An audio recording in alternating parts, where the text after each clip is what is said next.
Assalamualaikum warahmatullahi wabarakatuh dan salam sejahtera Cikgu Al ucapkan kepada murid-murid tahun 1 Cikgu Al pada hari ini. Jadi hari ini kita akan belajar Bahasa Melayu tahun 1 bagi unit yang ke-15 iaitu Sikap yang Baik. Tajuk pembelajaran kita pada hari ini ialah Bersopan Santun. Jadi Cikgu Al percaya bahawa murid-murid tahun 1 Cikgu Al pada hari ini semuanya sudah bersedia dan bersemangat untuk belajar Bahasa Melayu tahun 1 dengan Cikgu Al.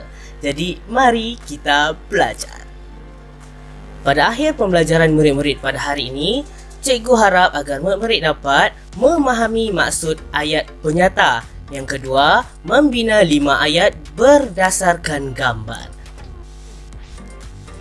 Murid-murid, apakah itu maksud ayat penyata? Ayat penyata ialah ayat yang diucapkan dengan maksud membuat suatu pernyataan. Contoh ayat penyata, Anis sedang membaca buku cerita. Kedua, Datuk sedang berehat di ruang tamu. Ketiga, Ali suka minum jus oren.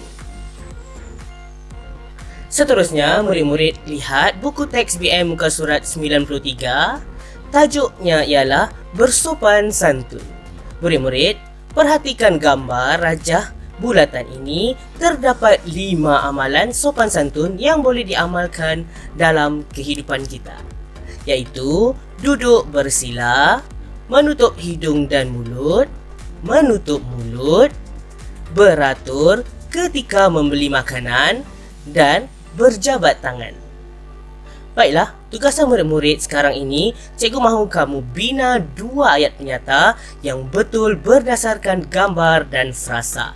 Contoh ayat penyata yang pertama, Jagu duduk bersila dengan sopannya. Kedua, Normi menutup hidung dan mulut dengan sehelai sapu tangan ketika bersin. Ketiga, Amin menutup mulut semasa menguap. Keempat, murid-murid, fikirkan apakah ayat penyata yang sesuai untuk gambar yang keempat. Jawapannya ialah murid-murid itu sedang beratur ketika membeli makanan.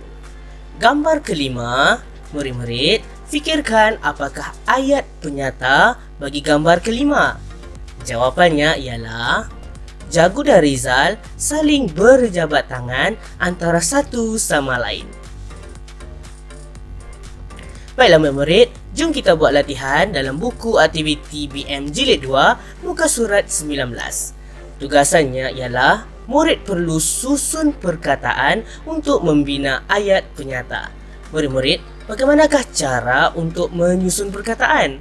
Caranya ialah murid perlu letakkan nombor di atas setiap kotak perkataan. Kemudian, susun perkataan dengan ayat yang betul.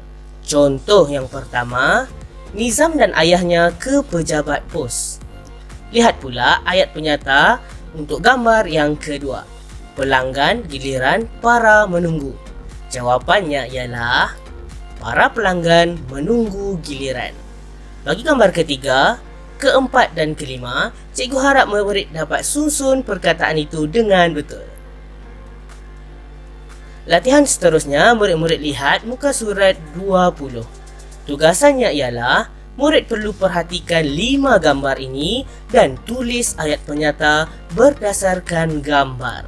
Contoh gambar yang pertama, murid-murid berdiri semasa guru masuk ke dalam kelas. Gambar yang kedua, mereka beratur ketika menaiki bas sekolah. Gambar yang ketiga, Nizam membuang sampah ke dalam tong kitar semula. Gambar keempat, Azri menyapu sampah di taman permainan. Dan gambar yang terakhir, dia mengisi tabung bantuan mangsa banjir itu. Sekian saja daripada Cikgu Al, sehingga kita berjumpa lagi. Assalamualaikum dan bye.